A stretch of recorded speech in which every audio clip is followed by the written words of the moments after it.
Welcome to Beyond Vows and Veils, your luxury wedding experience. Our podcast, I feel, is a treasure trove of inspiration and insight for newly engaged couples. Join us as we have captivating stories, expert insight, and real wedding experiences that you can listen and learn from. Hi, everyone. Brittany Ellis here, CEO and Creative Director of Aventrix Weddings. Thank you so much again for joining me each week to listen, learn, and discover more ways that you can make more informed decisions on your wedding planning journey. So if you're new here, welcome. And if you've been with me for a while, then you know that I already don't like to sugarcoat the planning process. My goal is to help you to plan with clarity and intention, and honestly, just avoid some of the common traps that I see couples fall into season after season. So if you just got engaged, or you're kind of new in the process, or you have a friend or family member going through this, I encourage you to share or listen in on today's episode to give them some insight and support. So today I'm going to be talking about 3 of the biggest mistakes that I feel couples are making right out the gate, and what you can do instead to set yourself up for success.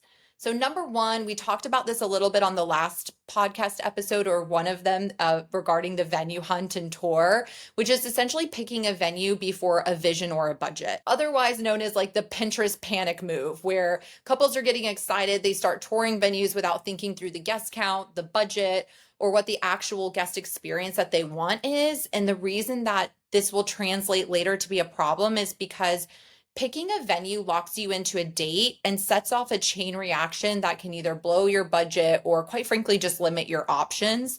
So a tip that I would encourage you to do is to start by defining your vision, your estimated guest count, and then of course the budget range that you would like to be within before, quite frankly, you ever step foot on any property's ground, because otherwise it just sort of becomes a waste of your time.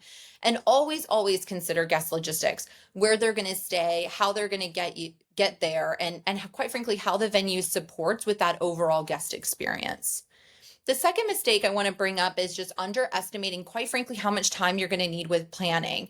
If you're hiring a professional and you've only got a short period of time to plan, then kudos to you, you're on the right track. But if you kind of get stuck in this social media trap where people are making planning look like it's a few fun meetings and essentially you're done, in reality, luxury weddings on average take 150 plus hours of managing and planning minimum to get to the finish line. I know this because we've actually taken the time to try to track. I think after like the 100th hour, we sort of stopped tracking. But I can honestly say, as a professional, it's at least 150 hours over the course of a year to plan an event. And that doesn't include the on-site execution.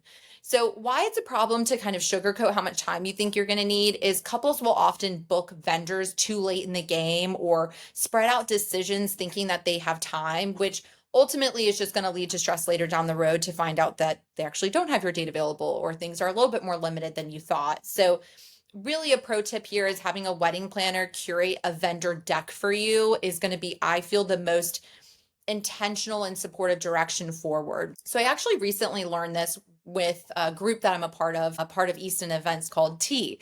And essentially where we discuss, different things that really have worked for other couples out there. And really their process, I thought, was fantastic, was that they actually created a curated vendor deck for each one of their couples. And that's going to be in alignment not only with their aesthetics, where the celebrations are taking place, and also the budget. But what happens is instead of us firing off a preferred vendor list for you to peruse through and let us know who you're resonating with, instead, what we're doing is we're taking it an intentional step further, and we're actually putting together a vendor deck that outlines, here's all the options of photography that we feel are going to be a great fit for you based on what, we've talked about during onboarding, or just kind of getting to know you during the preliminary phases of planning. Same thing with, design partners. Based on the aesthetics and budget and location, here's who we really think is going to be a great fit for you, for us to potentially have a consultation with. And then, quite frankly, we've already confirmed date availability. We already know if they're comfortable working at that property or have experience with that. And it's just going to save a lot of back and forth. I can't tell you how much time and planning gets wasted in terms of shopping your vendors, is what I like to call it. Really, you want to be intentional. You want to be fast acting and quick to find your preferred partners, the people that you resonate with, and quite frankly, just get them on the books and then figure out the logistics of their contracts and how much they're going to be involved from a design standpoint, or how many hours you need from that photographer a little bit later down the road. I just think the most important thing is who do you resonate with, and getting them locked in. Okay, so the last mistake I want to talk about today is thinking that you essentially can please everybody. Okay, so this is a big one for, especially for my South Asian brides out there. Everyone has opinions, and I know couples really try to make everybody happy. They want to make sure that obviously their parents and their guests feel comfortable. They feel like they brought that elevated sense of hospitality to everybody. Nobody's going hungry at these events. And essentially, all those things are important. Of course, we're all about guest experience, but why it sometimes turns into a problem is that oftentimes couples' visions can kind of get a little diluted, or overspending happens in certain areas that maybe aren't as meaningful to the couples, and quite frankly can maybe cause a little bit more stress to make sure that those things are balanced out and staying where they need to be. So my biggest tip here is, again, just to go back to getting really clear on what your top priorities are as a couple, and really just use this as a decision filter. So when someone offers an opinion that really doesn't align, simply just a thank you so much for bringing that up or sharing that. We'll definitely keep that in mind, and then just move on, quite frankly, if it's not in alignment. A lot of times I find that, people who are involved in your planning process really just want to feel heard.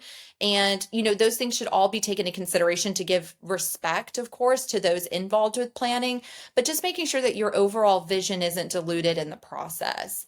So if you've taken anything away from today, I just want you to remember that it's so important, again, to just set your vision, set your budget before you book anything, and stay realistic about your timelines. And quite frankly, just stay true to the priorities of the both of you as a couple.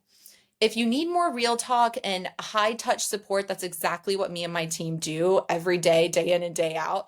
At Aventrix Weddings, we specialize in guiding couples from I have no idea where to start to that was the best wedding we've ever been to. And just make sure that if you haven't already, that you follow us, you subscribe. And also, I recommend to anyone that if this resonated with you, to leave a comment or DM me what's been your biggest stress point so far in planning your celebration. All right, guys, until next time, have a great rest of your day. See ya.